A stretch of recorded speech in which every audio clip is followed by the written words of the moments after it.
ফিলিস্তিন আর ইসরায়েলের যুদ্ধে দেখ আমাদের মুসলিমরা, আমাদের মুসলিম নেতারা ভাবতেছে কি করবেন। আর আমেরিকান ইহুদিরা তারা ভাবে নাই, সারা পৃথিবীর নাটের গুরু তারা, সব জায়গায় সিদ্ধান্ত দেয়, সভাপতি কলায় তারা, একটু ভাবনা চিন্তা করলো না।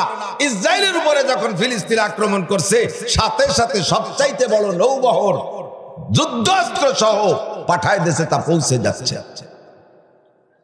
বাড়ির ধারে আমাকে দাদা বাবুরা আমাকে সাথে এত বিরিত, ও পাশে পাকিস্তান, এ পাশে বাংলাদেশ, দুই পাকিস্তান দুই পাশে। এখন না এটা বাংলাদেশ হয়েছে, একসময় তো দুই পাকিস্তান। ভারত 30 কোটির উপরে মুসলমান, বিশ্বের শ্রেষ্ঠ ধর্মীয় প্রতিষ্ঠান বড় বড় গুলো ভারতে, দারুল উলুম দেওবন্দ সহ লক্ষ লক্ষ উলামায়ে কিরামের বসবাস। সেই ভারতের মোদি সাথে সাথে সেই দিন শনিবার এই ইসরায়েলের সাথে একাত্মতা ঘোষণা দেয়। তোমার পীড়িত কার সাথে? তোমার ভালোবাসা কার সাথে? মুসলমান তুমি এখনো কানে পানি যায় না। আল্লাহ কালা তাত্তাকিযু আদুবি ওয়া আদুওয়াকুম আউলিয়া, আমার শত্রু আর তোদের শত্রু যারা, তাদের সাথে বন্ধুত্বতা করবি না, পীড়িত মোটে তাদের সাথে না। আমাদেরকে যদি এখন বিশ্বনবী ডাক দেয়, আমাদের যদি বিশ্বনবী এখন ডাক দেয়, নবী তো এখন বেঁচে নাই, নবীর পক্ষ থেকে বারাসারা যদি ডাক দেয়, ওরে আফগান ফিলিস্তিনে যাইতে হবে, বাইতুল মুকাদ্দাসকে স্বাধীন করতে হবে, প্রস্তুত আছেন মুসলমান?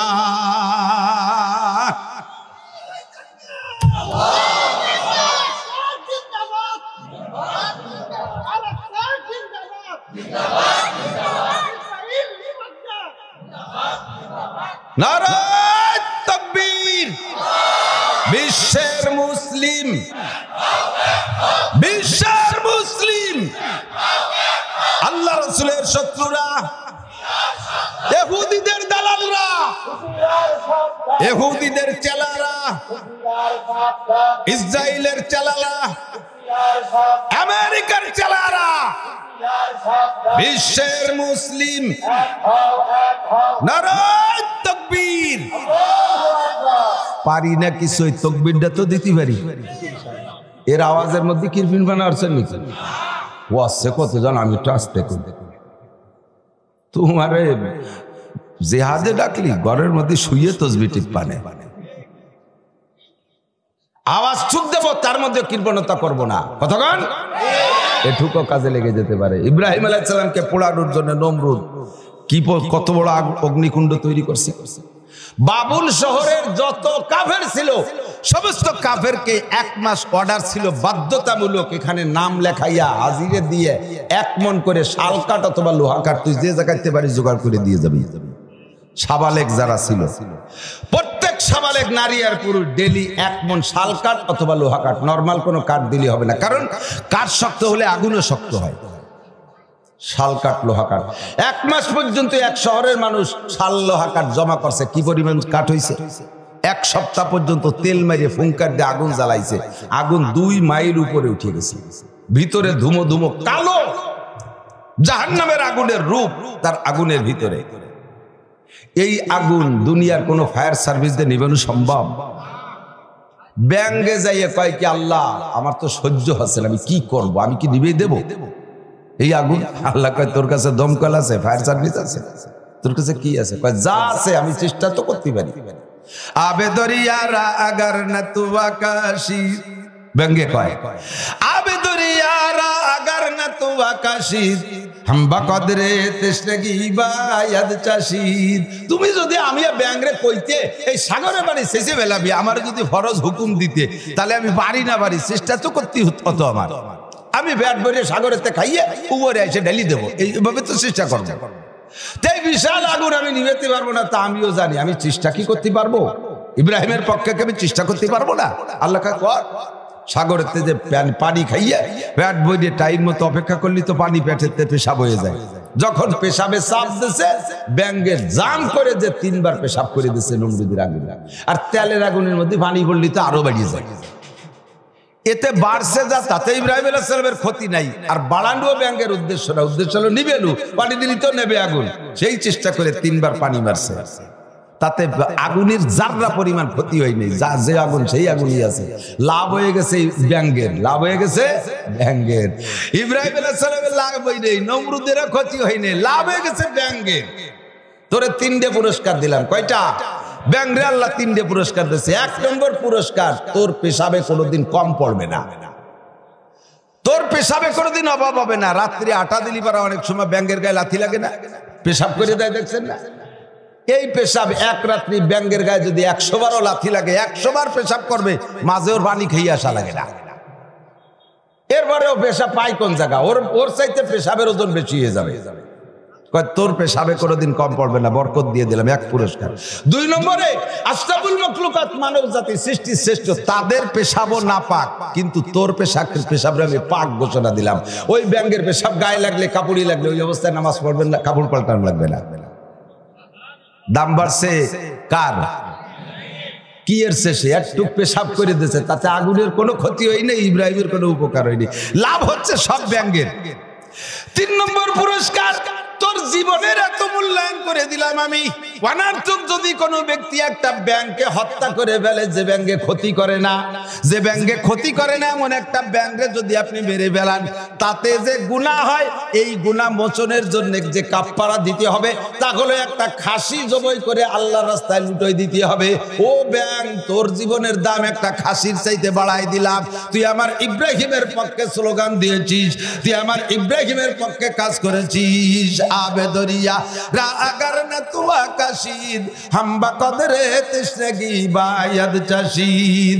আমার নবীরে নবী মানে না ইহুদির বংশ, আমার নবীরে নবী মানে না নসরার বংশ, আমার আল্লাহকে আল্লাহ মানে না হিন্দু বুদ্ধ খ্রিস্টানরা। কাজেই তারা জীবনে কোনোদিন আমার বন্ধু হতে পারে? কথা কন পারে? তারা যদি আসে কামান নিয়ে, কমপক্ষে আমি বাঁশের একটা কেড়াইল নিয়ে হলিও নেমে যাব। আমার যা আছে ব্যাঙ্গের মতো তাই নেমে দেব। ওরে নমরুদ, এহুদ, নাসারা, কারুন, হামান, ওই গোষ্ঠীর কোনো ক্ষতি যদি নাও হয়, আমার এতটুকু ন্যূনতম চেষ্টারও সিলায়, আমার এই দরদার ব্যথারও সিলায় আমাকে আল্লাহ পাক দাম বাড়াইয়া দিবে। দুঃখ লাগে মুসলিম কান্ট্রির উপরে, প্রায় 1/2 মুসলিম দেশ, এরা কোরআন হাদিস পড়ছে, মুসলমান সব রাজা বাচ্চারা কোরআন জানে। ওরে সৌদির ওই সালমানের ছেলে মুহাম্মদ, ও কিন্তু ভালো বিজ্ঞযোগ্য আলেম, ও কোরআনে পড়ছে ইয়াকুম মিনকুম ইশরুনা সাবিরুনা ইয়াগলিবু মিয়াতাইন। মুসলমান যদি 20 জন ইমানি বলে বলিয়ান হয়ে দাঁড়িয়ে থাকতে পারো, আল্লাহ কোনো অস্ত্রের নাম বলে নাই। আল্লাহ বলছে ঈমানের মতো অস্ত্র নিয়া, ঈমানের মতো অস্ত্র নিয়ে 20 জন যদি দাঁড়িয়ে থাকতে পারো, 200 জন কাফের তোমাদের মোকাবেলায় টিকতে পারবে না। অর্থাৎ শতকরা 10 জন, 200 জনে 20 জন হলে শতকরা 10 জন। মুসলমান হবে 10%, কাফের হবে 90%, তাও মুসলমানের সামনে টিকতে পারবে না। এদের নারায়ে তাকবীরের ধ্বনির ভিতরে আল্লাহ পাক রব্বুল আলামিন আসমান থেকে একটা সাউন্ড দিয়ে দেয়, যেই সাউন্ডে কাফেরের কলজা ফাইটা যায়। এই নারায়ে তাকবীর দেওয়ার জন্য 20 জন আয়। সারা পৃথিবীতে 800 কোটি মানুষের ভিতরে 200 কোটি মুসলমান। আমরা বর্তমানে 10% না, আল্লাহর রহমতে মুসলমান আমরা 25%। তাহলে যেই পার্সেন্ট হলে বিজয় হয়, তার চাইতে আমরা অনেক বেশি আছি। কথা কোন ঠিক না? কিন্তু কোরআন পড়ি বন্ধু, কোরআন মানি না, কোরআন রে বুঝি না, কোরআনের পর আমল করি না, যার কারণে আল্লাহ পাক আমাদেরকে পিছে ফেলাই দিচ্ছে। ও জামানা মে মুআজ্জাজতে হামেলে কুরআন হোকর হাম জলিল খার হুয়ে তারকে কুরআন হোকর। যতদিন মুসলমানের গলায় কোরআন ছিল, জবানে কোরআন ছিল, সিনার মধ্যে কোরআন ছিল, আল্লাহ ছিল অন্তরের ভিতরে, অতদিন পর্যন্ত মুসলমানের জয় ছিল। দুঃখ হলো মুসলমান কোরআন ছাইড়া দিয়া, মুসলমান কোরআন ছেড়ে দিয়ে সেই ইংরেজি পড়াকে ক্রেডিটের বিষয় মনে করে, ইংরেজ হওয়াকে ক্রেডিটের বিষয় মনে করে, যার কারণে মুসলমান অমুসলমান খ্রিস্টান ইহুদ নাসারাদের পা চাটা হয়ে গেছে। তোমাদেরকে তারা ফুটবলের মতো লাথি মারে। বাংলাদেশে বিশ্বজয়ী হাফেজ সালে আহমদ তাকরিম সহ আরো পরপর কয়েকজন বিশ্বজয়ী হয়ে আসছে। 111 12, 15, 17 দেশের মধ্যে বিজয় লাভ করে আসছে। ও বাঙালি যুবকরা, একটা বারও তাদের জন্য তোমরা আনন্দ মিছিল করলে না, তাদের জন্য কোনো আনন্দ দিবস তোমরা পালন করলে না। আর তোমাদের যাইয়া কেউরা যদি একটু বিদেশেতে খেলিয়ে টেলিয়ে আসে, তোমার দেশের কেউ খেলুক আর না খেলুক, সেই ইহুদির বাচ্চারা কাতার আইসা জয় হয়ে গেছে, তাদের নামে বাংলাদেশে 1 কিলোমিটার 1.5 কিলোমিটার পতাকা মারাও, 1 কিলোমিটার 1.5 কিলোমিটার পতাকা বানাও, বাপের জমি বেচে পতাকা টানাও, বাপ বিটা গন্ডগোল করো, এদের জন্য হেরে গেলে তুমি আত্মহত্যা পর্যন্ত করো। আয় তুই মরে আয়, তোর জন্য জাহান্নামের দরজা একেবারে 7টাই উন্মুক্ত খোলা রাখা। হিন্দুরা আমাদেরকে মারে, বুদ্ধরা আমাদেরকে মারে, আল কুফরু মিল্লাতুন ওয়াহিদা, সারা দুনিয়ার কাফের মিলে একই কাফের। হিন্দুরা আলাদা ধর্ম, বুদ্ধরা আলাদা ধর্ম, ইহুদি আলাদা ধর্ম, নাসারা আলাদা ধর্ম, ফারপার ডিফারেন্স। আল্লাহর কোরআনে কয় ক্বালাতিল ইহুদু লাইসাতিন নাসারা আলা শাই ওয়া ক্বালাতিন নাসারা লাইসাতিল ইহুদু আলা শাই। ইহুদিরা কয় নাসারা কোনো জাতি না, নাসারারা কয় তোরা মুনিশির গন্ধ নাই তোকে গায়ে। 2 দল মিলে হিন্দুকে কয় ঠাউরকে লাগে কোন সাগে, 3 দল মিলে বুদ্ধকে কয় তোরা পয়দা হইছিস কি জন্য। 4 দলের ভিতরে ঝামেলা, যখন গন্ডগোল লাগে তখন 4 দল মিলে এক দল হয়। মার খালি মুসলমান, মার ফিলিস্তিনের মুসলমান, মার আফগানের মুসলমান, মার ইরাকের মুসলমান। এবার বাঙালি মুসলমানরা ঈমানকে মজবুত করো, ইসলামকে সামনে রাখো, কোরআনকে আবার গলায় ঝুলাও, পতাকার মাথায় কোরআন ঝুলাও, পতাকার মাথায় কোরআন। আমাদের মাননীয় প্রধানমন্ত্রী জননেত্রী শেখ হাসিনা এই কিছুদিন আগে ফিলিস্তিন ইসরায়েলের নির্বাচনে সে জায়গা ফিলিস্তিনকে ভোট দিয়েছে। ওনার বক্তব্য মুসলমান জীবন ভরে ফিলিস্তিনের সাথে থাকবে। কথা কন, বাংলাদেশ জীবন ভরে মুসলমানের সাথে থাকবে। কাজেই আমাদের নেত্রী যেহেতু আছে, এই জায়গা আমাদের স্লোগান দিতে কমপক্ষে আপাতত যে ভয় ভয় তা তো নাই। উনি আমাদের মুজাহিদ, উনিও জিহাদে আছে। তো মুসলমান টিকে থাকার জন্য ক্যান্টনমেন্ট লাগে, সৈনিকদের জন্য কি লাগে? ক্যান্টনমেন্ট লাগে না? তো ক্যান্টনমেন্ট, মুসলমানদের ক্যান্টনমেন্ট কি? মসজিদ আর মাদ্রাসা। মসজিদ আর কোন জায়গা জড়ো হই নাই, 2টে জায়গা আমরা জড়ো হই, মসজিদ মাদ্রাসায় চলে আসছি। জুমার দিন মসজিদে যাই, 2টা আমাদের ক্যান্টনমেন্ট। উলাইকা হিজবুল্লাহ। আর আপনাদের নাম রাখছে আল্লাহ হিজবুল্লাহ। ওই লেবাননের দলের নাম কি? হিজবুল্লাহ। লেবাননের সৈনিকদের নাম কি?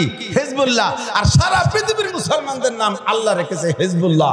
হিজবুল মানে সৈনিক, আল্লাহ মানে আল্লাহ, মানে আল্লাহর সৈনিক। আমরা সবাই আল্লাহর সৈনিক। সুবহানাল্লাহ। আল্লাহ আমাদের উপাধি দিয়েছে, মজবুত থাকতে রাজি আছেন না ইনশাআল্লাহ? যুবকরা যদি এখনই ডাক দেওয়া হয় যে ভারতের ভিতর দিয়ে রাস্তা খুলে দেওয়া হয়েছে, পাকিস্তানের ভিতর দিয়ে চলে যাওয়া যাবে ফিলিস্তিন, রাজি আছেন কোন কোন যুবক? রেডি? দেখছেন এই যে 80 বছরের যুবক রেডি, সব যুবক হয়ে গেছে আল্লাহর রহমতে। বুড়োকে ভিতরে নতুন গরম এসে গেছে, ঠিক না? আপনারা ইমানদার বলেন আলহামদুলিল্লাহ। ফাঁকে ফাঁকে মনের ভিতরে জ্বালা ব্যথা, এই কয়দিন এই ফিলিস্তিনের যুদ্ধ দেখে ভিতরে জ্বালা বা অন্যান্য কথার মধ্যে পট করে তার একটা ডুয়ে পড়ে, না কইতে পারলে ভালো লাগে না। আল্লাহ, এই যুদ্ধ যদি বাংলাদেশে হইতো, কাফেররা যদি বাংলাদেশের পর আসতো আক্রমণ করতে, আমরা কি বসে থাকতাম? সবাই মুজাহিদ হতাম কি না? জিহাদের অঙ্গীকার করবো না ইনশাআল্লাহ? তো আমরা ওখানে যেতে পারতেছি না। এই জায়গায় বসে দৈনন্দিন নামাজের পরে যে মোনাজাত চুপ করেন, ওর ভিতরে একটা বার বলেন আল্লাহ বাইতুল মুকাদ্দাসকে তুমি ফাতাহ করে দাও। বলেন আমিন। বাইতুল মুকাদ্দাসকে স্বাধীন করে দাও, ফিলিস্তিনকে স্বাধীন করে দাও, গাজা উপত্যকাকে মুসলমানদের জন্য স্বাধীন করে দাও, ইহুদিদেরকে হিদায়াত দাও। বলেন আমিন। ইসরায়েলিকে হিদায়াত দাও। হিদায়াত মঞ্জুর না থাকলে তাদেরকে ধ্বংস করে দাও। আগে কিন্তু হিদায়াতের দোয়া করছি, ঠিক আছে না? যদি তাদের কপালে লেখা না থাকে, আল্লাহ তুমি যেমন আবু জাহেল, আবুল আহাব, উতবা সাহেবার কপালে মোহর মেরে দিয়েছিলে, এদের যদি কপালে এরকম মোহর থাকে, তাহলে তাদের হিদায়াতের আর কাজ হবে না। কাজেই তুমি তাদেরকে ধ্বংস করে দাও, তাদেরকে পরাজিত করে দাও। আল্লাহুম্মা সাব্বিত উজুহাহুম। সবাই বলেন আমিন। বারবার আমিন বলবেন। আল্লাহ তাদের চেহারা কালো করে দাও। আল্লাহুম্মা খালিফ বাইনা কালিমাতিহিম। তাদের ভিতরে জোট করার জন্য যে কথা, এর মধ্যে ইখতিলাফ, মতানৈক্য সৃষ্টি করে দাও। আল্লাহুম্মা খারিব বুনিয়ানাহুম। তাদের ভিত্তি মূলোৎপাটন করে দাও। আল্লাহুম্মা জালজিল আকতামাহুম। তাদের পায়ের নিচে জমিকে ভূমিকম্প দিয়ে তছনছ করে দাও। আল্লাহুম্মা শাত্তিত শামলাহুম। তাদের জোট ভেঙে দাও। জোরে বলেন আমিন। আল্লাহুম্মা খুযহুম, বলেন আমিন।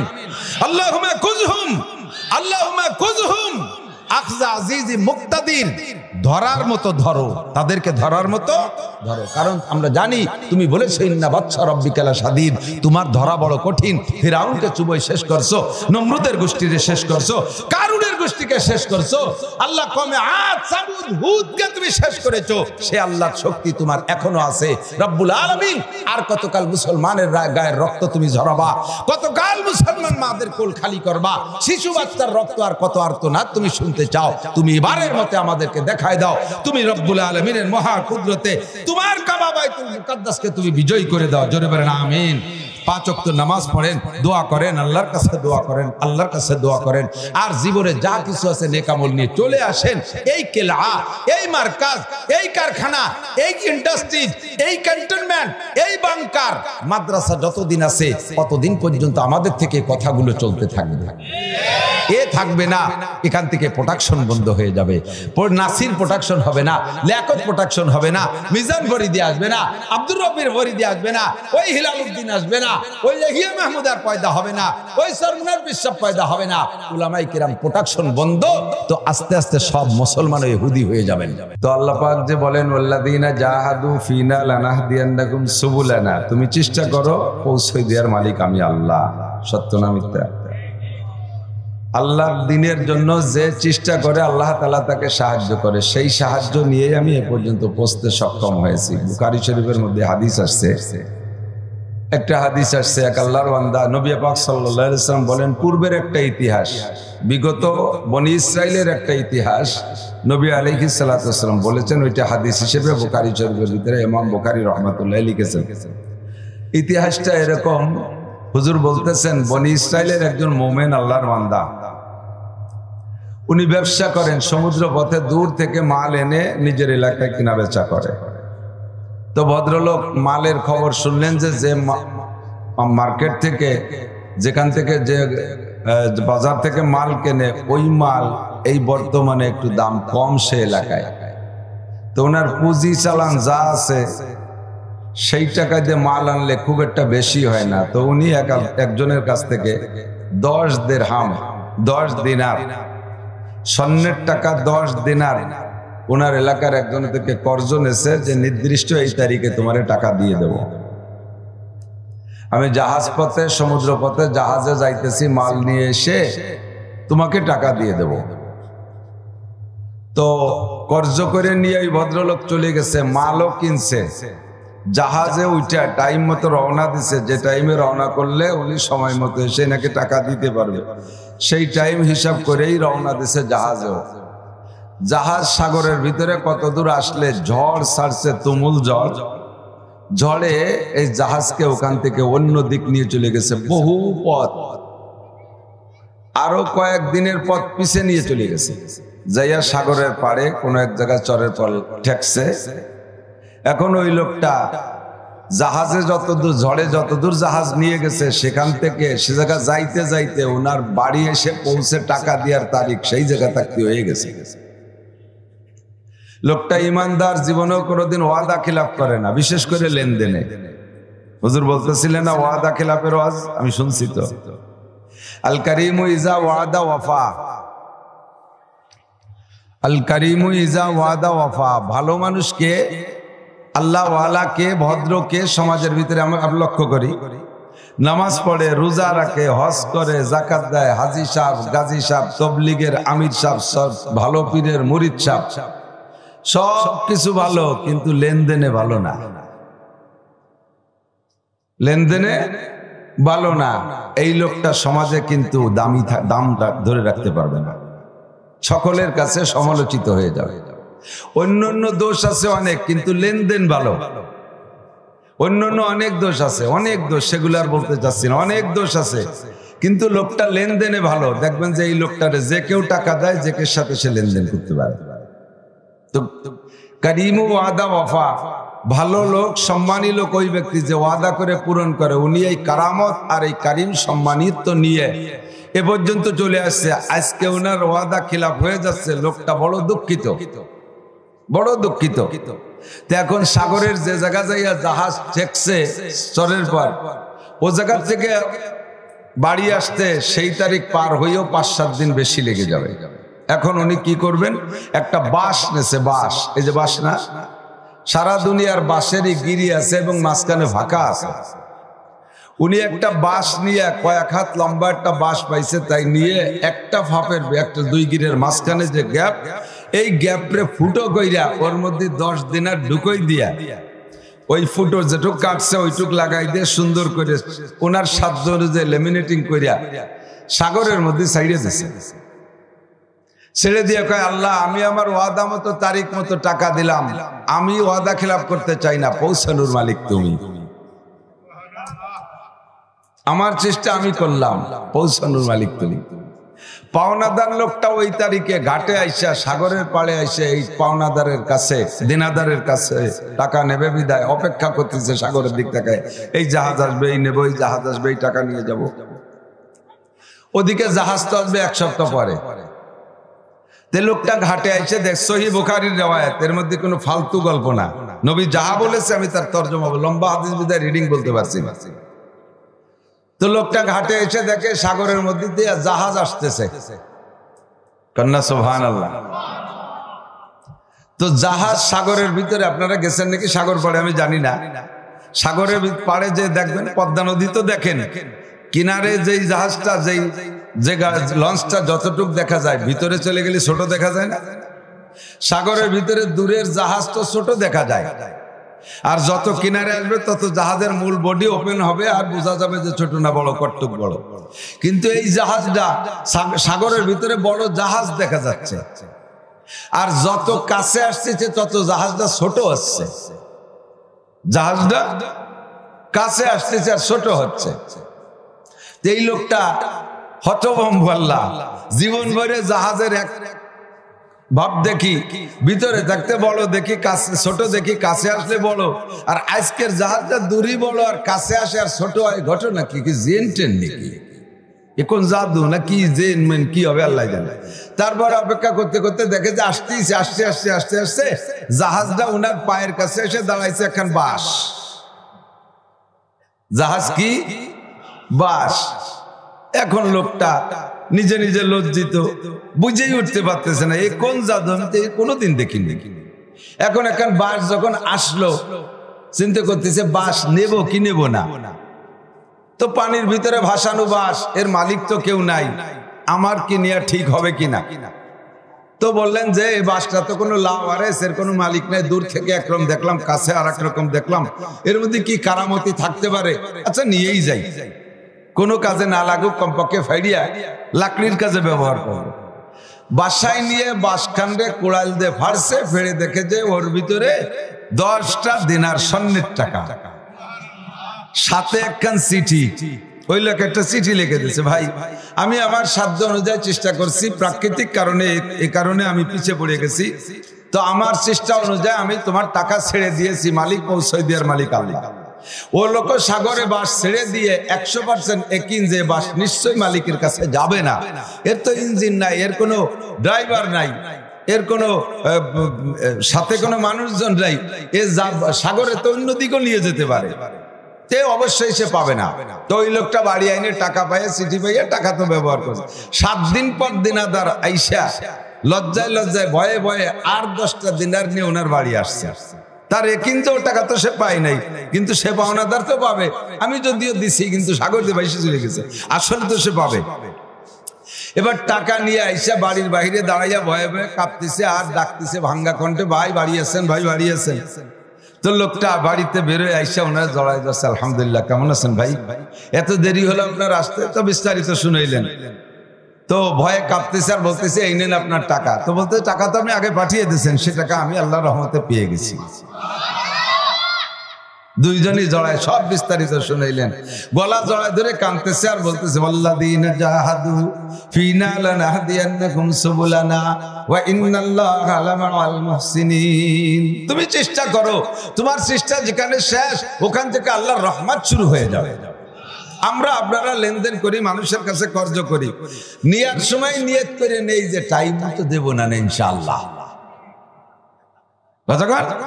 দোকানের চেয়ে বাকি কিনা বেচা করে, তারে কয় শুক্রবারে দেব, বছরের মধ্যে শুক্রবার আসে না, বার হয়ে যায় 6 দিনই, শনি রবি সোম মঙ্গল বুধ বৃহস্পতি, ফাঁকে শুক্রবার নাই, কারণ উনি জুমুর নামাজও পড়ে না।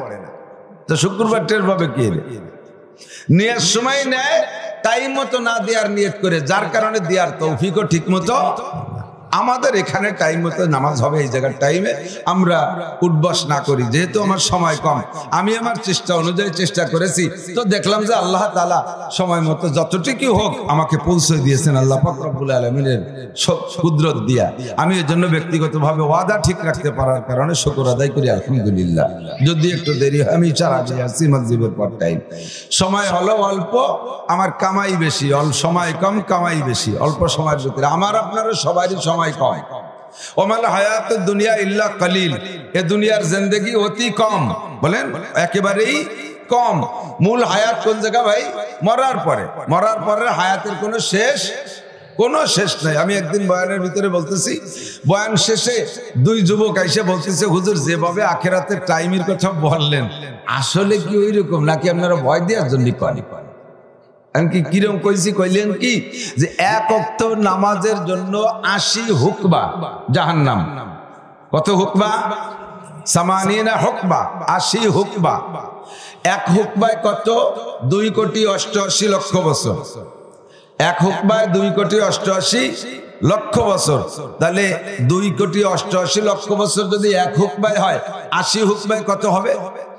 230,40,00,000 বছর। 200 কোটি আরো 30 কোটি আরো 40 লক্ষ বছর 1 ওয়াক্ত নামাজের জন্য পোড়া লাগবে। তাহলে 5 ওয়াক্তের জন্য কত হয়? মাসে 5 30 150 ওয়াক্ত, এতে কত হয়? বছরে 18-19 ওয়াক্ত, তাতে কত হয়? তাতে প্রায় 25 বছর নামাজ পড়িনি, এতে কত হয়? এতদিন কি আখিরাত থাকবে? একটু কুমাইকঞ্জা মানা যায়, একটু কুমাইকঞ্জা মানা।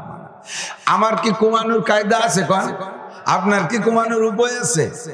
ওটা হায়ার স্প্রিং চলতেই থাকবে, ওর কম নাই। শোনা, তুমি যতই কল্পনা করো, যত কমানোর চেষ্টা করো, ও জগতের তো শেষ নাই। মাঝে মাঝে বলি, এই জমিন থেকে নিয়ে আসমান পর্যন্ত কত কিলোমিটার হবে? দূরত্ব মাপার কায়দা আছে? এখান থেকে ভাঙ্গা, তার চেয়ে বেশি হবে না? হিসাব ছাড়া দূর। একটা রকেট জমিনের থেকে ফ্লাইট করে মঙ্গল গ্রহে যাওয়ার জন্য, রকেটটা 1 ঘন্টায় 32,000 কিলোমিটার পথ যায়। 1 ঘন্টায় যায় 32,000 কিলোমিটার। ফ্লাইটের পরে মঙ্গল গ্রহে যাইতে লাগে তার অবিরাম চলতে থাকে। কোন জায়গায় তার চার দোকান নাই, যখন দাঁড়ায় খাইয়ে চাটা খাই সময় নষ্ট হচ্ছে। রাস্তাঘাটে কোনো জায়গায় তেলের পাম্প নাই যে তেল নিতে যে একটু সময় নষ্ট করে, ওখানে চলতেই থাকে। ওর তেল ভরে গেলে জমিনিতে তেল দেয়। একটানা 6 মাস, ঘন্টায় 32 কিলোমিটার যাইতে যাইতে 6 মাস লাগে মঙ্গল গ্রহে যাইতে। তাহলে মঙ্গল গ্রহ কত পথ হবে? এবার মঙ্গল গ্রহটা কত দূর? দুনিয়ার কাছে, দুনিয়ার পাশ দিয়ে নিকটে যে গ্রহগুলো, সবচাইতে নিকটের গ্রহ হলো মঙ্গল গ্রহ। এই তালমার মোড়ের ওই পাশে, এত নিকটের নিকটে। তাই যাইতে লাগে রকেটের 6 মাস। তাহলে মহাকাশ আসমান কত দূরে? আর আসমান কি ব্ল্যাঙ্ক ফাঁকা না? আসমান একটা ছাদ আছে, অবশ্যই আসমানে ছাদ আছে। আসমান একটা ছাদ। কতক্ষণ? সাবা সামাওয়াতিন তিবাকা। এবং প্রথম আসমানের থিকনেস পুরু, এই জমিন থেকে প্রথম আসমান যতটুক, প্রথম আসমানের থিকনেস পুরু অতটুক। এমন করে 7টা আসমান। এই জমিন থেকে প্রথম আসমানের দূরত্ব পৃথিবীর চতুর্দিক দিয়ে একই রকম। জমিন থেকে নিয়ে প্রথম আসমানের বিশাল এই মহাকাশের ফাঁকা যদি সরিষা দিয়ে ভরপুর করে দেন, সম্পূর্ণ কালি সরিষা, কোন জায়গা ফাঁকা রাখেন নাই, সরিষা দিয়ে ভরা আর ভরা।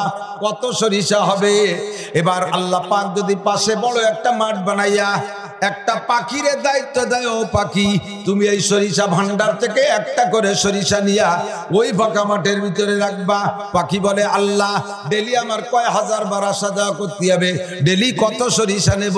কয় ডেলি কোনো সরিষা নাই, সপ্তাহে কোনো সরিষা নাই, মাসে একটা নেওয়ার দায়িত্ব নাই, বছরে একটা নিবা না, যুগেও একটা নিবা না, শতবর্ষ নিবা না, প্রত্যেক 1000 বছর পরে একটা করে সরিষা এখান থেকে নিয়ে ওই মাঠে রাখবা।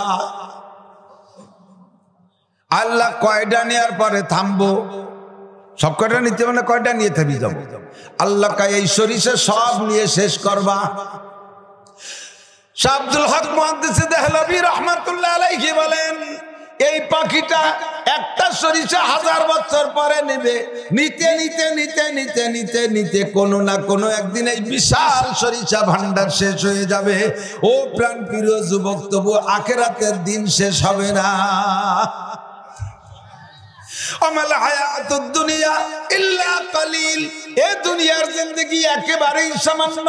ওয়া ইন্নাদ দারাল আখিরাতা লাহিয়াল হায়াওয়ান, হায়াত যদি বুঝতে চাও, জিন্দেগি যদি বুঝতে চাও, হায়াত যদি মাপতে চাও, তাহলে অরিজিনাল হায়াত হলো তোমার মরার পরে শুরু হবে, তো তার কোনো দিন শেষ হবে না। কতক্ষণ শুরু হবে তো শেষ হবে না, কোনোদিন শেষ হবে না। কাজেই তোমার এক ওয়াক্ত নামাজের জন্য 230 কোটি 40 লক্ষ বছর জাহান্নামে পোড়াবে। এমন করে তুমি যত বছর যতকাল নামাজ কাজা করেছো, এই নামাজের বিচার তোমাকে হবেই হবে। তুমি এ চিন্তা করো না যে পুড়ে যাওয়ার পরে জাহান্নামে এক ওয়াক্ত নামাজের কারণে পুড়তে পুড়তে আমি শেষ হয়ে যাব। তাও আমার আল্লাহ বলেন, কুল্লামা নাদিজাত জুলুদুহুম বাদদালনাহুম জুলুদান গায়র, ওরে প্রত্যেক মুহূর্তে মুহূর্তে তোমার এই শরীরের রক্ত মাংস পোড়াইয়া সাইবস্য করে শেষ করে দিয়ে আর একটা নতুন দেহ তোমারে দেয়া হবে। লিয়ুযীকাহুমুল আযাব, যাতে একই দেহতে দীর্ঘক্ষণ শাস্তি দিলে দেহের মধ্যে একটা সহনীয়তা ভাব এসে যায়, ওইটা যাতে না আসে। নতুন নতুন শাস্তি তুমি নতুন করে উপভোগ করতে পারো, উপলব্ধি করতে পারো, এই জন্য দেহ চেঞ্জ করে দেওয়া হবে। তোমার রক্ত চেঞ্জ করা হবে, গোশত চেঞ্জ করা হবে, নতুন যে দেহটা তোমার দেওয়া হবে, আগের দেহের চাইতে নতুন দেহের ভিতরে 100 গুণ অনুভূতি শক্তি থাকবে। 100 গুণ। আগের বার পোড়া খায় যতটুকু কষ্ট পাইছো, দ্বিতীয় পোড়ায় তার চেয়ে 100 গুণ, তারপরে বার আরো 100 গুণ, এমন করে গুণ হইতেই থাকবে। তুমি ভেবো না যে লম্বা টাইম পোড়া খাওয়ার পরে দেহের মধ্যে একটা সহনীয় ভাব আসবে, সহ্য ধৈর্য এসে যাবে, তা কিন্তু আসবে না। একটু ভয় হয় না অন্তরে? এ কথা আমার কথা না, এ কথা আমার আব্বা বলে নাই, আমার দাদা বলে নাই, এমন একটা লোক বলেছে যেই লোকটা সম্পর্কে আরবের কাফেররা পর্যন্ত মিথ্যারোপ করতে পারে নাই। চিরসত্যবাদী সাদেকুল মাসদুক আল আমিন, যেই আল আমিনকে আবু জাহেল নবী বলে স্বীকার করে নাই, কিন্তু নবী পাক মিথ্যে কথা বলে, এ কথা আবু জাহেল বলতে পারে নাই। আবু সুফিয়ান, আবু জাহেল পাশাপাশি নেতা। আবু সুফিয়ান নবী পাকের চাচা, আবু জাহেলও রেশতায় চাচা। আবু সুফিয়ান আবু জাহেলের ডাকি নিয়ে কয় যে নেতা, এই যে মোহাম্মদ আমাদের ভাতিজা, ছেলে মানুষরা 40 বছর পর্যন্ত তারে যেভাবে মানিয়েছি, আমরা সব নেতারা তার কাছে হার খেয়ে গেছি। তুমি এই সৌদি আরবের গভর্নর, তাও তোমার তার কাছে মোহাম্মদের কাছে বুদ্ধি নিয়া লাগে। তারে কি কোনোদিন কোন জায়গা মিথ্যে কথা কতি পাইছো? আবু জাহেল কয় না, এই কথা বলার কায়দা নেই। মুহাম্মদ মিথ্যে কইছে তা বলার উপায়? সে কি কোনো মেয়ের সাথে চরিত্রহীনতা করছে? কতিবার আবু জাহেল করতে বাজে কথা, ভাও কথা বাদ দে, মুহাম্মদ সম্পর্কে ওগুলো কল্পনাই করবি না। সে কি এর সাথে সিটারি বাটপাড়ি করছে? ভাবাই যায় না। আমাদের কাহারও সাথে কি বিয়াদবি করছে এটা সে জানেই না, বিয়াদবি তার ডিকশনারিতে নাই। যে গুণের কথা বলে সেই গুণটাই মুহাম্মদ সাল্লাল্লাহু আলাইহি ওয়াসাল্লামের আছে, আর যেই দোষটার কথা বলে ওইটাই তার অভিধানের ভিতরে খুঁজে পায় না। তাহলে নেতা, তাহলে মুহাম্মদ যে কয় লা ইলাহা ইল্লাল্লাহ মুহাম্মাদুর রাসূলুল্লাহ, এই কথা মানিয়ে নিতে অসুবিধা কি? কয় যারা পাগল, মুহাম্মদ নবী, এর মধ্যে সন্দেহ নাই। কুরআন আসে তার কাছে, তার মধ্যে সন্দেহ নাই। জিব্রাইল আসে, এর মধ্যেও কোনো সন্দেহ নাই। কিন্তু আমি আর তুই যদি স্বীকৃতি দেই, তাহলে আমাকে নেতৃত্ব খাটো হয়ে যায়, বুঝিস না? সমস্যা হলো স্বীকৃতি দিয়ে নেতৃত্ব ছুটে যাওয়ার ভয়তে শুধু মানি না, বাকি মুহাম্মাদের সব সত্য। যেরকম সুবহানাল্লাহ, আল্লাহু আকবার। এই নবী যা বলবে সত্য না মিথ্যা আপনার আমার কাছে একটু না, একটু করি তো লাভ। নবীর কথা সত্য না মিথ্যা? ওই নবী নামাজের বিচার এই বর্ণনা দিলেন, এ কথা যদি আপনি সত্য বলে স্বীকার করেন, তাহলে নামাজ কেন পড়বেন না? কেন পড়বেন না? এখনো পর্যন্ত এই কথাটা মুখে আছে, অন্তরে ঢোকে নাই। ওভার শিওর আমি গুনাহ করি যখন, হাদিসের কথা আল্লাহ নবী বলেন, লা ইয়াজনি জানি হিনা ইয়াজনি ওয়া হুয়া মুমিন, লা ইয়াসরিকু সারিকু হিনা ইয়াসরিকু ওয়া হুয়া মুমিন, ওয়া লা ইয়ানতাহিবু নুহবাতান হিনা ইয়ানতাহিবু ওয়া হুয়া মুমিন। মানুষ যখন চুরি করে তখন তার ঈমান থাকে না, যখন লুচ্চমি করে তখন তার ঈমান থাকে না, মানুষ যখন জিনা করে তখন তার ঈমান থাকে না, কোন মেয়ের দিকে কুদৃষ্টিতে তাকানোর সময় তখন তার ঈমান থাকে না, কিছুক্ষণের জন্য ঈমান চলে যায়। আরে ঈমান চলে যাওয়ার কারণে গুনাহ করতে পারে, ঈমান থাকতে বান্দা গুনাহ করতে পারে না। এই ঈমানের ভিতরে বাড়তি আর কমতি আছে। ঈমান ইয়াজিদু ওয়া ইয়ানকুসু, ঈমান বাড়েও কমে। নবীদের ঈমান ফেরেশতাদের ঈমান বাড়েও না কমেও না। ফেরেশতাদের ঈমান আর নবীদের ঈমান বাড়েও না, যতটুক দরকার ততটুক হইয়া বেলুন ভরে রইছে। বেলুন ভুয়ে না ভোলা, বেলুন ফুয়ে পুরো ফুয়ে বড় করে ফেলানোর পরে ফু দিয়ে দিতে যখন ফুল ভরে যায় তখন আর বেলুনের আর কোনো জায়গা বাকি থাকে না, গোছানো থাকে না। নবীদের ঈমান আর ফেরেশতাদের ঈমান একই হালাতে বাড়েও না। সাহাবায়ে কিরামদের ঈমান খালি ডেলি বাড়ে, একটুও কমে না। কোন সুবহানাল্লাহ, সাহাবা কমে না কোন সুবহানাল্লাহ। আর পরবর্তী উম্মতের ঈমান ইয়াজিদু ওয়া ইয়ানকুসু। যখন মজলিসে বসে, এই যে আলোচনা বসতে বলছি, এখন যে কথাগুলো বলছি, এর কারণে ভিতরে একটু ভয় ভয় আসছে কি আসে নাই? তাহলে এর আগে যে হালাত ছিল একটু বাড়ছে না, ঈমান একটু বাড়ছে না? বাড়ছে।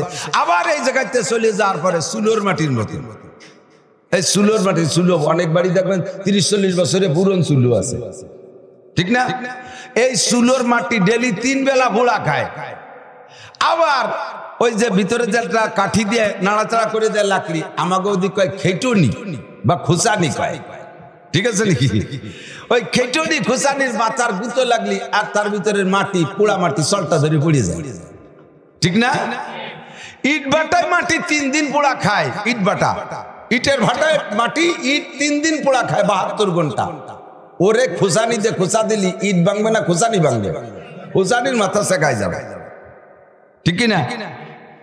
কারণ কি, ইট ভাটার মাটি 3 দিন পোড়া খাইছে, যে ও পোড়া খাতেই তালে আছে, ওর যে জাতীয় ভাই কাঁচা মাটি, তার সাথে কোনো সম্পর্ক নেই, এর থেকে বিচ্ছিন্ন হইয়া খালি পোড়া খাইছে আর খাইছে।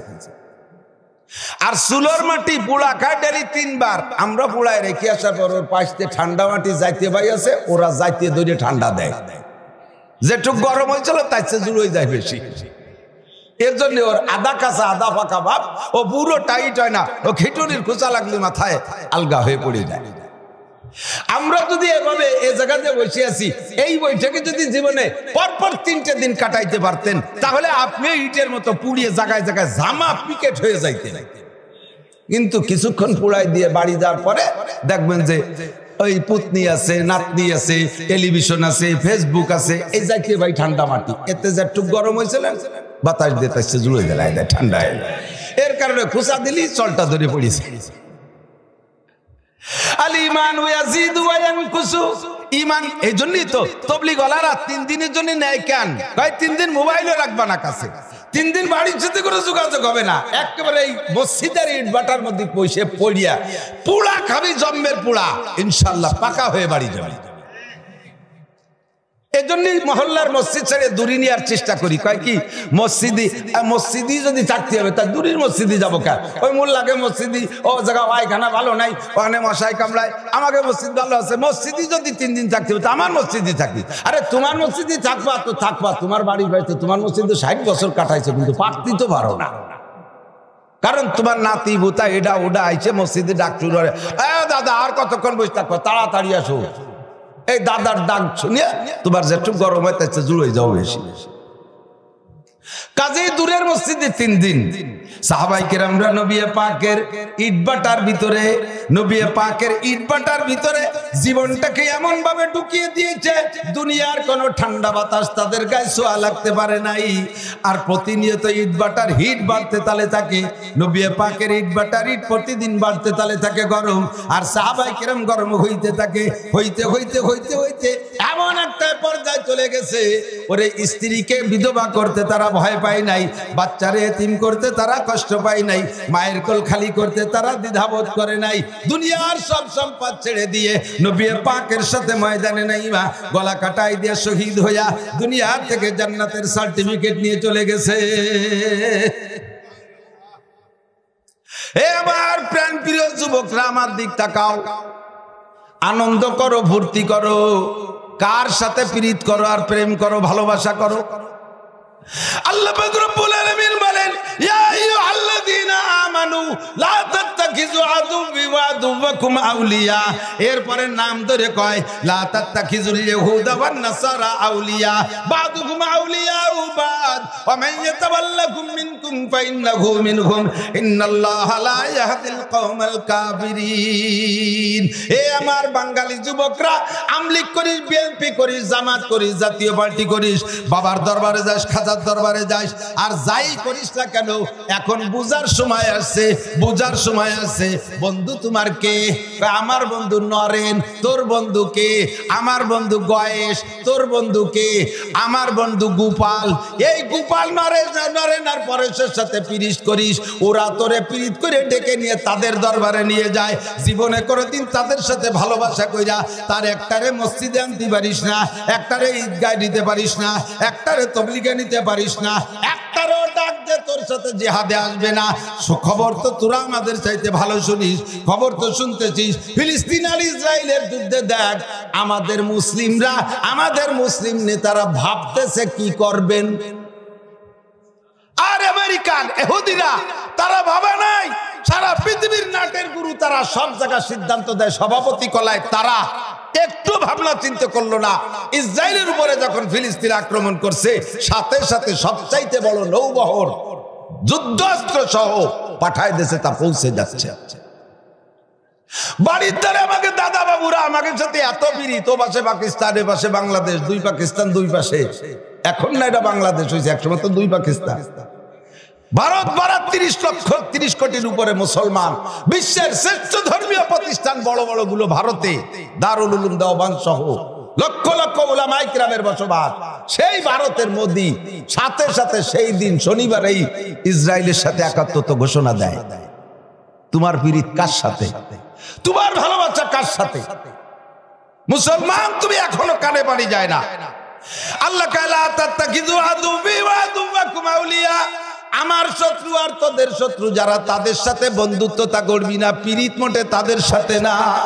আমাদেরকে যদি এখন বিশ্ব নবী ডাক দেয়, আমাদের যদি বিশ্ব নবী এখন ডাক দেয়, নবী তো এখন বেঁচে নাই, নবীর পক্ষ থেকে ওয়ারাসারা যদি ডাক দেয়, ওরে আফগান ফিলিস্তিনে যাইতে হবে, বাইতুল মুকাদ্দাসকে স্বাধীন করতে হবে, প্রস্তুত আছেন মুসলমান?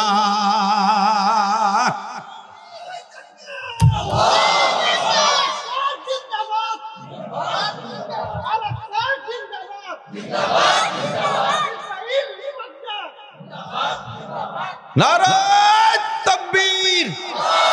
বিশ্বের মুসলিম, বিশ্বের মুসলিম, আল্লাহ রাসূলের শত্রুরা, ইহুদিদের দালালরা, ইহুদিদের চেলারা,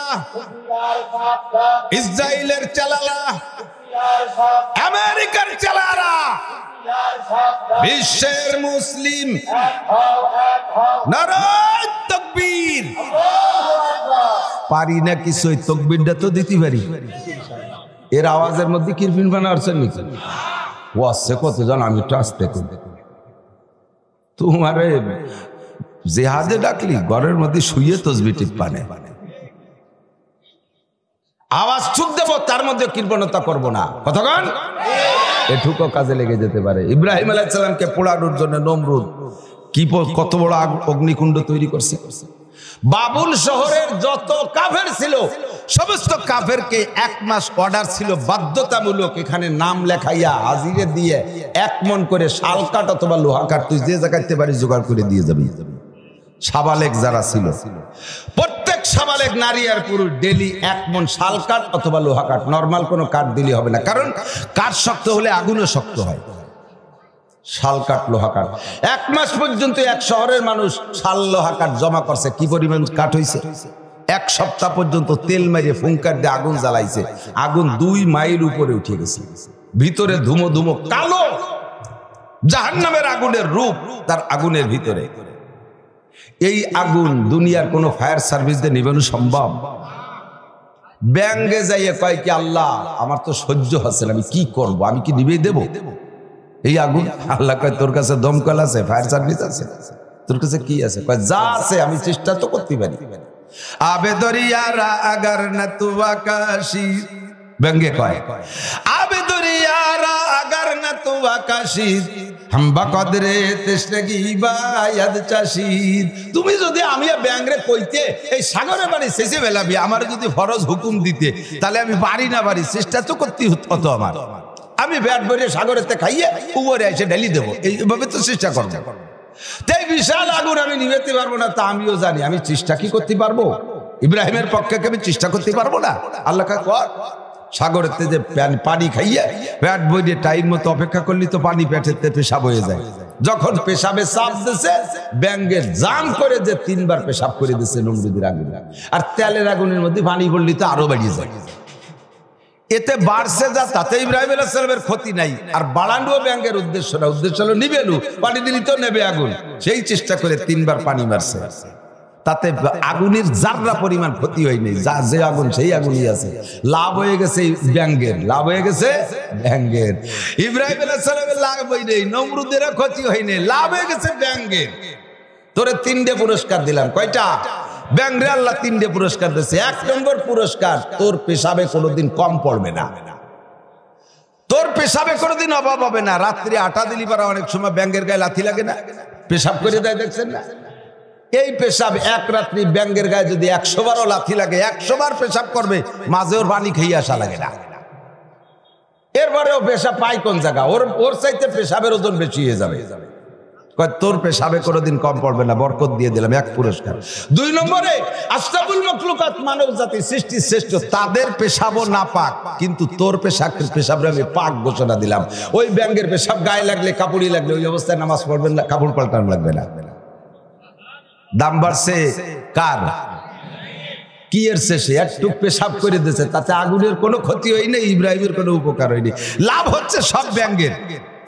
3 নম্বর পুরস্কার, তোর জীবনের এত মূল্যায়ন করে দিলাম আমি। অনার্থক যদি কোনো ব্যক্তি একটা ব্যাংকে হত্যা করে ফেলে, যে ব্যাংকে ক্ষতি করে না, যে ব্যাংকে ক্ষতি করে না এমন একটা ব্যাংকে যদি আপনি মেরে ফেলান, তাতে যে গুনাহ হয়, এই গুনাহ মোচনের জন্য যে কাফারা দিতে হবে, তা হলো একটা খাসি জবাই করে আল্লাহর রাস্তায় লুটোই দিতে হবে। ও ব্যাংক, তোর জীবনের দাম একটা খাসির চাইতে বাড়াই দিলাম। তুই আমার ইব্রাহিমের পক্ষে স্লোগান দিয়েছিস, তুই আমার ইব্রাহিমের পক্ষে কাজ করেছিস। আবে দরিয়া রা আগার না তু আকাশীদ হাম্বা কদরে তেশরগি বায়াদ চাশীদ। আমার নবীরে নবী মানে না ইহুদির বংশ, আমার নবীরে নবী মানে না নাসারার বংশ, আমার আল্লাহকে আল্লাহ মানে না হিন্দু বুদ্ধ খ্রিস্টানরা। কাজেই তারা জীবনে কোনোদিন আমার বন্ধু হতে পারে? কথা কন পারে? তারা যদি আসে কামান নিয়ে, কমপক্ষে আমি বাঁশের একটা কেড়াল নিয়ে হলিও নেমে যাব। আমার যা আছে ব্যাঙ্গের মতো তাই নিয়ে মেরে দেব।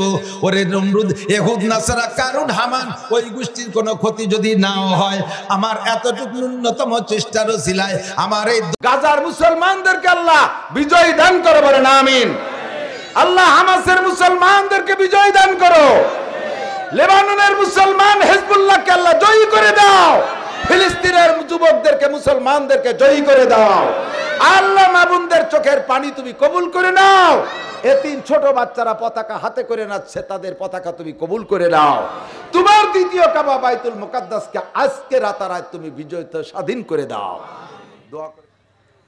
ইসরায়েলি এবং তার পশ্চিমা মিত্রদের সম্মিলিতভাবে বৃষ্টির মতো বোমাবর্ষণ করতেছে, যা ঠেকানোর মতো কোনো হাতিয়ার মুসলমানদের হাতে নাই, একমাত্র আল্লাহর রহমত ছাড়া। বিশাল বিশাল বিল্ডিং একেবারে তুলোধুনা পেশা হয়ে যাচ্ছে, মাটি পুড়ে তামা হয়ে যাচ্ছে, অসংখ্য জীবিত মানুষ মুহূর্তের মধ্যে লাশ হয়ে যাচ্ছে। পরিস্থিতি বড় ঘুমসান। কিছু করতে পারি না, কমপক্ষে মাঝে মাঝে একটু স্লোগান দিয়ে, একটু নারায়ে তাকবীর আল্লাহু আকবার দিয়ে পেটের ভিতরের যে আগুন আর গরম বুকের মধ্যে জমাট বেঁধে আছে এগুলো একটু বের তো করতে পারি। সেই হিসেবে দুই এক কথা এসেই যায়। আমাদের স্বাধীন বাংলার স্বাধীনতা আল্লাহ তাআলা আমাদের এখনো উপভোগ করার সুযোগ রেখেছেন। কিয়ামত পর্যন্ত যেন আমাদের এই স্বাধীনতা অক্ষুণ্ণ থাকে, এজন্য সবাই দোয়া করবেন। যে কোনো জায়গায় মাদ্রাসা করি, যে কোনো জায়গায় মসজিদ করি, নিজস্ব জায়গায় করি, দলিল করে দেই, ভাই দলিল দেখাইলেন। বিভিন্নভাবে মসজিদ মাদ্রাসা, মনে চাইলে ফাঁকা মাঠের ভিতরে বিশাল মাহফিল করি, ইচ্ছা হলে দলবল নিয়ে তবলিগ জামাতে যাই, চরমনের ময়দানে যাই, বিভিন্ন আহলে হক হক্কানি পীর মাশায়েখের কাছে যাই, যে কোনো জায়গায় দাঁড়াইয়া আজান দেই, বলেন না আলহামদুলিল্লাহ। বিশ্বের অনেক দেশে এখনো পর্যন্ত উন্মুক্ত আল্লাহু আকবার বলে আল্লাহ পাকের বড় নামটা উচ্চারণ করার সুযোগ নাই। আল্লাহর জমিনে বসবাস করে, আল্লাহর দেওয়া নিয়ামত খায়, অথচ আল্লাহর নামটা বলে না, বলতেও দেয় না। কত বড় নেমক হারাম। আল্লাহ পাক বলেন ইন্নাল ইনসানা লিরাব্বিহি লাকানুদ। অন্য সব প্রাণী, সব মখলুক যার থেকে যতটুক ইহসান আর করুণার দয়া পায়, তার বুঝমতে ততটুক তার কৃতজ্ঞতা স্বীকার করে, শুকর আদায় করে। আপনি একটা কুকুরকে একটা 5 টাকা দামের পাউরুটি কিনে খাওয়াবেন, অপরিচিত কুকুর, আপনার বংশের কেউ না, পরিচয়টাই নাই, আত্মীয় হয় না, কুত্তটা অপরিচিত, একটা পথিক কুকুর, তারও 5 টাকায় যেটা পাউরুটি কিনে খাওয়াবেন, দেখবেন যে আপনার পিছনে পিছনে 1 কিলোমিটার হাইটে ওই 5 টাকার শুকর আদায় করে তারপরে কয় আসি আসসালামু আলাইকুম, পরে ব্যাক করে, ঠিক না? যাকেই এরকম করেন সেই আপনার শুকর আদায় করে। কিন্তু ইন্নাল ইনসানা লিরাব্বিহি লাকানুদ, মানুষ তার রবের একান্ত একমাত্র অকৃতজ্ঞ। কি পরিমাণ নিয়ামত আল্লাহ পাক লালন পালন করেন, গুনে পারবেন? আল্লাহ নিজেই চ্যালেঞ্জ করে বলেছেন ওয়া ইন তাউদ্দু নি'মাতাল্লাহি লা তুহসুহা। সারা দুনিয়ার সবাই মিলে একত্রিত হইয়া অভিযান চালাও, আমার নিয়ামত রাজি গুনে শেষ করবা, জীবনও পারবা না। কতক্ষণ? আমি মাঝে মাঝে বন্টন করে দিয়ে একটু গুনার চেষ্টা করি। পাকিস্তানের মুফতি তকি উসমানী, পাকিস্তানের চিফ জাস্টিস বর্তমানে, উনি বিজ্ঞানী পর্যায়ের একজন বড় আলেম। তো উনি বলেন কোরআনে কারিমের এই আয়াত পাইয়া যে আল্লাহ তাআলা বললেন আমি এত নিয়ামত দিয়েছি তোমরা গুনে শেষ করতে পারবা না, তা আমি এই চ্যালেঞ্জটা গ্রহণ করার ইচ্ছা করলাম যে আমি গুনে দেব। আল্লাহ কত বানাইছে আমি গুনে দেব। সিস্টেম করে ফেললাম, ভাগ করে ফেললাম। গুনার সিস্টেম কি? সারা পৃথিবীর মাতুব্বারি করে যিনি, তার নাম হলো জাতিসংঘের মহাসচিব। 7টা মহাদেশের প্রধান যারা, এই মহাসচিব সাহেব যদি সবাইরে বলে এই যার যার মহাদেশে যত নিয়ামত আছে, যত সৃষ্টি আছে সব গুনিয়ে দাও। মহাদেশ গঠিত হয় অনেকগুলো দেশ নিয়ে। মহাদেশ প্রধান যিনি, উনি প্রত্যেক দেশের প্রেসিডেন্ট প্রধানমন্ত্রীকে বলে দিলেন তোমার দেশে যা যা আছে গণনা করো, ভাগ করে দিলেন। এবার প্রত্যেক দেশে বিভাগ আছে বা প্রদেশ আছে, প্রাদেশিক প্রধান, বিভাগীয় প্রধানকে দায়িত্ব দিলেন প্রেসিডেন্ট প্রধানমন্ত্রী, তোমার এরিয়ায় যা আছে গণনা করো। উনি তো আর একা পারবে না, উনি ভাগ করে দিলেন জেলায় জেলায়। ডিস্ট্রিক্টের ডিসি সাহেবরা তোমার জেলায় যা আছে গণো।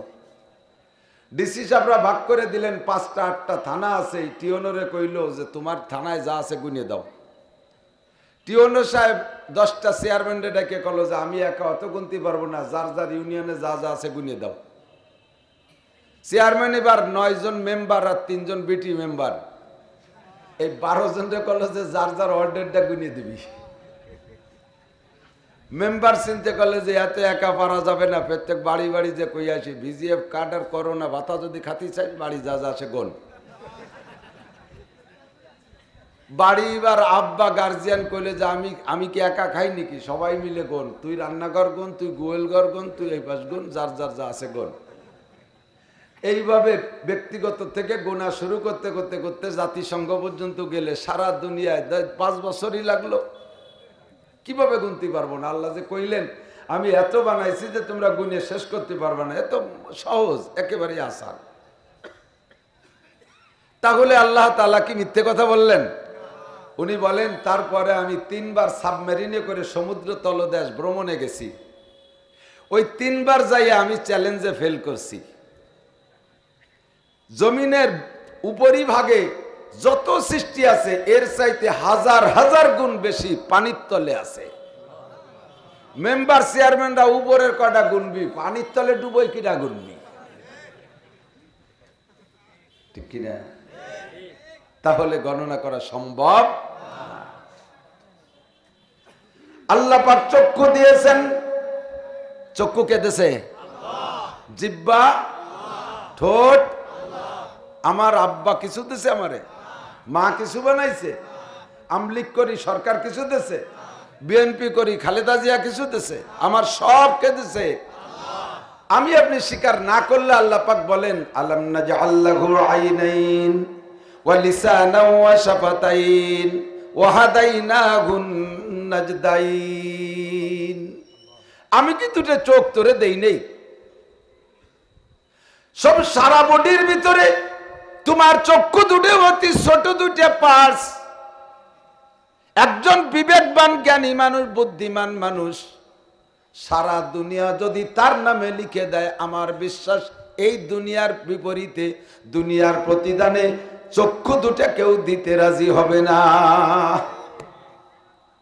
তাহলে বোঝা যায় সারা দুনিয়ার চাইতে আমার চোখের দাম বেশি। সারা দুনিয়ার বিপরীত আমার জানটা আমি দেব না, সারা দুনিয়ার বিপরীত আমার জিহ্বাটা আমি দেব না, সারা দুনিয়ার বিপরীত আমার দেহের কোনো অঙ্গ আমি দেব না।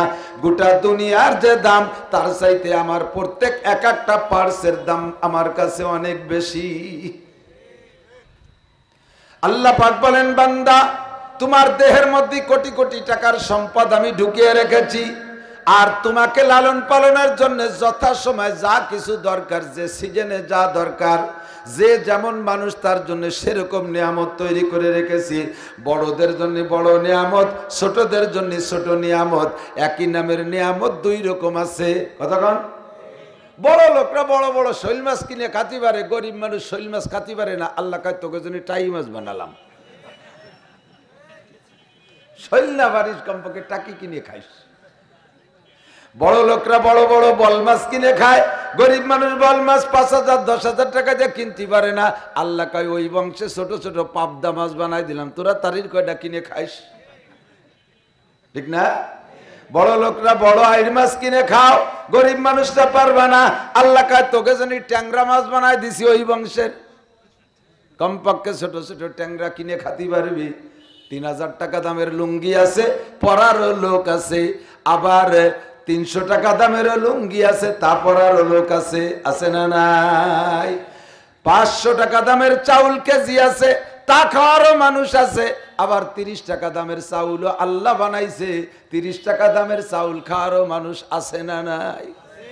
500 টাকা দামের চাল যারা খায়, ওকে 30 টাকা দামের চাউলের ভাত রান্না করে দিলে খাইয়ে বাঁচতে পারবে? দাস তো বমিয়ে ছেড়ই বেড়ে নষ্ট হয়ে যাবে, ঠিক কিনা? আবার যারা 30 টাকা দামের চাউল খায়, তাদেরকে 500 টাকা দামের চাউল দিলে কাম হবে না। ওই পাতলা ফুরফুরে ভাত খাইয়া কোদালে 2 কোপ দিয়ে একবার পেশাব করলি 1 ঘন্টায় 2 পর্যন্ত কাজ করতে পারবে, ঠিক না? ওকে ব্যাটের মধ্যে কম দামি মোটা চাউল পাথরের মতো ওজন হয়ে থাকতে হবে, 2 পর্যন্ত কোপাতে হবে, ঠিক না? ভেবে দেখছেন আল্লাহ পাক কেমন আল্লাহ? কোন সুবহানাল্লাহ, বলেন সুবহানাল্লাহ।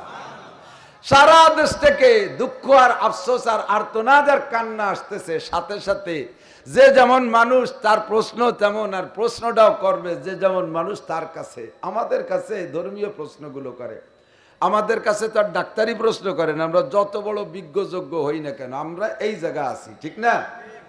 আমি যদি মাইকিং করে দেই, হুজুর মাওলানা তরিক সাহেব একটু মাইকিং করে দেন, আমি রাত্রি হজের পরে থাকবো, কাল সকাল 8টা থেকে 10টা পর্যন্ত চক্ষু অপারেশন করব। সুখবর সুখবর সুখবর, গোপালগঞ্জের মৌলানা নাসির সাহেব কালকে বিনি পয়সায় চোখ অপারেশন করবে। কেউ আসবে আমার কাছে? এ ওয়াজ করবো শুনে কত মানুষ আইছে, কিন্তু চোখের কথা শুনলে কেউ আসবে না। উনি কি এমবিবিএস নাকি? উনি কি আই বিশেষজ্ঞ নাকি? উনার কাছে যাই এসে ভালো চোখ কান্না হয়ে আসবো নাকি? যদি কেউ আসেও আমার কেউ চোখে হাত দেওয়া ঠিক হবে? হ্যাঁ, চোখের ময়লাও তো আমি সাফ করতে পারি না, কোথায় তাই অপারেশন? ভালো চোখ কান্না হারিয়ে ফেলবো, ঠিক কিনা? আমি যদি বলি সুখবর সুখবর সুখবর, আগামীকালকে আমি এদেশের মহিলাদের পেটের বাচ্চা বিনা পয়সা সিজার করে বের করে দেবো, এক বিটিও আসবে। আর আসলে কি আবার হাত দেওয়া ঠিক হবে? বাচ্চা কাটিয়ে নেবো, বটি দিয়ে কাটিয়ে বেরোলাম, কিন্তু নাড়ি কাটতে যদি ভাষাতে ভালো তা কাটিয়ে বেলাই দিই, এ ঝামেলা হতে পারে কিনা? কাজেই আমারও জায়গা হাত দেওয়া ঠিক হবে না। এ কথা যেমন সত্য, যারা ডাক্তার ইঞ্জিনিয়ার ওই জগতে লেখাপড়া করছেন তারাও ধর্মীয় লাইনে ওজুর মশলাও ফতোয়া দিতে আসবেন না, কথা কন না? তারা ওয়াজ করতে আসবেন না, তারা তফসির করতে আসবেন না, তারা নাড়ি কাটতে যায় ভাষাতে ভালো তা কাটিয়ে বেলায় দেবেন শেষে। আমি যেমন ও জায়গা যাবো না, আপনিও আইছেন না। আপনার কাছে আমরা ওষুধের জন্য যাব, উলামাই কিরামের কাছে ধর্মীয় বিষয় নিয়ে আসবে। সারা দেশ থেকে অভিযোগ আসতেছে, মানে জিজ্ঞাসা হচ্ছে, হুজুর এই বদরের যুদ্ধে আল্লাহ তাআলা 5000 ফেরেশতা পাঠাই দিল, এই ফিলিস্তিনিকে জন্য দুনিয়া ফেরেশতা খালি আজরাইলে পাঠাই দিলি তো সাফ করে ফেলাই দিতেন মাইরিয়ে। কি আরে আল্লাহ সহি দেয় না? জোরে কান আল্লাহ সহি দেখে কি দেখে না? আল্লাহ কয় বান্দা আমি একটু ভালো করে দুইটা দিক আল্লাহ ফলো করে। একটা হলো তোমাদের কাছে যেভাবে যা চাই তোমরা তো তা দাও না। যার সাথে যত বেশি আপন তার কাছে তত বেশি অধিকার, কতক্ষণ তার উপরে তত বেশি শাসন চলে। আপনার ছেলেটা আর প্রতিবেশী ভাইয়ের বেটা স্বাস্থ্য ভাইয়ের ছেলে দুইজন 7-8 বছর বয়স রাস্তায় খেলাধুলা করতেছে, ব্যান একটা অতর্কিত আইসিয়া স্বাস্থ্য ভাইয়ের ছেলের পার উপর দিয়ে উঠে নলার এই জায়গা হাঁটুর নিচে ভাঙ্গে দোবাজ হয়ে গেছে, আর আপনার ছেলের রানে লাগে একটু পাতলা নুনতা ছাল উঠে গেছে। আপনি যে দেখে কি করবেন? নিজের ছেলেটারে ওই জায়গায় একটা হিনতে শাল খানিক উঠে গেছে কান্তিছে, তার মধ্যে ঘাট খাইছে ধরে আরো 2 থাপ্পড়। শুয়োর আর আসবি রাস্তায়, তোর মেরি ফেলাই দেবো একেবারে। ওর ওই জায়গাতে, কারণ ওর ওই জায়গা থেকে পাতলা চামড়া উঠে গেছে, আপনার কলিজার থেকে এক খাবলা উঠে গেছে। আপনার সন্তান সে রাস্তায় যে অনিয়ম কেন চলবে, তার কারণে ভ্যানের ধাক্কা কেন খাবে, এই জন্য সাথে সাথে আরো 2 থাপ্পড়। আর ভাইবিটা স্বাস্থ্য ভাইয়ের ছেলে ঠ্যাং ভেঙে গেছে, তার জন্য কি কয়, এ কামাল তোর সালে ঠ্যাং ভেঙে গেছে, তাড়াতাড়ি দিয়ে যা, ধরিয়ে নিয়ে যা, এইটুক শেষ, এই পর্যন্তই শেষ। কতক্ষণ? মুসলমানের কাছে আল্লাহ নামাজ চায়, রোজা চায়, হজ চায়, যাকাত চায়, ফরজ চায়, ওয়াজিব চায়, পর্দা চায়, দাড়ি চায়, টুপি চায়, পাগড়ি চায়, তাহাজ্জুদ চায়, ইশরাক চায়, আমিন চায়, মসজিদ চায়, মাদ্রাসা চায়, তাবলীগ চায়, হক্কানি পীর মাশায়েখের কাছে যাইতে বলে, হালাল খাওয়া চায়, হারাম বর্জন করতে চায়, সুদ ছাড়ো, ঘুষ ছাড়ো, জিনা ছাড়ো, ব্যভিচার ছাড়ো, চুরি ছাড়ো, ডাকাতি ছাড়ো, রাস্তাঘাট মারি খাওয়া ছাড়ো, মানুষের হক মারা ছাড়ো। তুমি আমার আপন, তুমি আমার ফ্যামিলির সদস্য, তুমি যদি অন্যায় করো তাহলে আমি আল্লাহ তাআলা গাঢ় ঠাইসে ধরিয়া এমন করে পিটান দেব, আমি নিজে মারবো, কাফের মুশরিকদের তোদের পর চাপাই দেব, খা মার খাইবার কেমন লাগে। যেমন মুসলমানের দাবি আল্লাহ তাআলা করে, সেরকম মুসলমান আল্লাহ পাচ্ছে না। এজন্য আল্লাহ পাক কাফের মুশরিকদেরকে চাপাই দিয়ে মার খাওয়ায়। যাদের জন্য দোয়া করি, দোয়া তো করবই, এই হলো এক কারণ মার দেওয়ার। আর একটা হলো মোমেন কতটা ইমানদার আল্লাহ তাআলা তা তাহকিক করে বাছাই করে নেয়ার চেষ্টা করে। এ ভাই পুলিশি লোক নেয়, এদিক তাকান আমার দিক তাকান, পুলিশি লোক নেয়, নেয় নাকি? মাগুরা নেয় মাঝে মাঝে, নেয় গোপালগঞ্জ পুলিশরাই নিলে নেয়, খুব নেয়। 20 জন নেবে নিয়ত করছে, 20 জন সরকার ঘোষণা দিয়েছে, বিজ্ঞপ্তি 20টা ছেলে নেবে পুলিশি। তো ওই 20 জন নেবে বিদায় কি পুলিশ লাইনি মোটে 20 জন যে দাঁড়ায় 20,000, ঠিক না? এ যায় কি আমার মতো চিকুন চাকান বাকড়াই বুকড়াই যায় নাকি? তাগড়া তাগড়া যাই, একের পাছা বারোই কাছা দিয়ে দাঁড়ায় রয়েছে 20,000। এবার অফিসার টিম ভিতর দিয়ে গলির মধ্যে দিয়ে হাঁটে, দেখে যে অফিসারের তো 1.5 ফুট উঁচু, আগাগোড়া দিয়ে আইরে বাড়ি দিয়ে হবে না, 6 যায় না, ফিট না, 40-50টা পরে যাই হালকা পাতলা সিপসিপে বডির একটা এদিকায় মেরে দিয়েছে সিল। এইভাবে পুরো 20,000-এর মধ্যে 50 জন বাছাই করছে, সিল দিয়েছে।